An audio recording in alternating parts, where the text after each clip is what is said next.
Time now 6:35. Let's bring in Madison Carter with some of the other morning headlines we're following for you. We've been following this story, Madison, and this is a huge update after that couple was stabbed to death in their own home. Yeah, we've been talking about this story for a while, but now we know that police have a man in custody in connection to this stabbing. This person's off the streets, finally behind bars.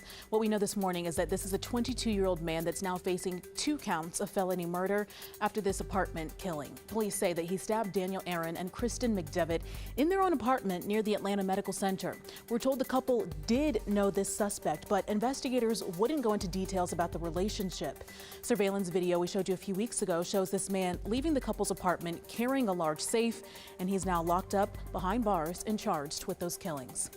Turning now to Smyrna, where property owners who open their homes for short-term rentals like Airbnb could now be subject to some new regulations. City officials are proposing a new ordinance that would set occupancy, maintenance, and enforcement guidelines. It would also require hosts to have a short-term rental license, and that could cost up to $100 a year. Sandy Springs, Brookhaven, and Atlanta already have similar policies in place. Smyrna officials say that if this ordinance is adopted, city leaders would then have to decide how to handle fees and enforcement, and that could go into effect as early as July 1st.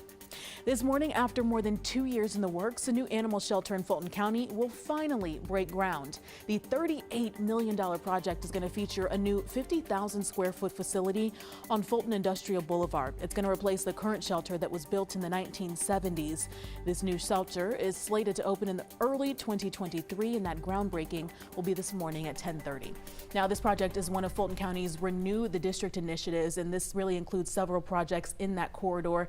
Other major projects and upgrades that are planned include improvements to the Fulton County Airport, as well as a new Fulton County Public Safety Training Facility. So a lot of improvements in this area. That $38 million came from a bond that was for this particular purpose. Yeah, and when you talk about, being built in the 1970s and, just how much bigger things are getting, you don't want it all cramped. So it's time for an upgrade. It's time. People care about their animals here. It's going to really help a lot of the animals and the people who are caring for them. So this is a great update. All right, Madison, thank you.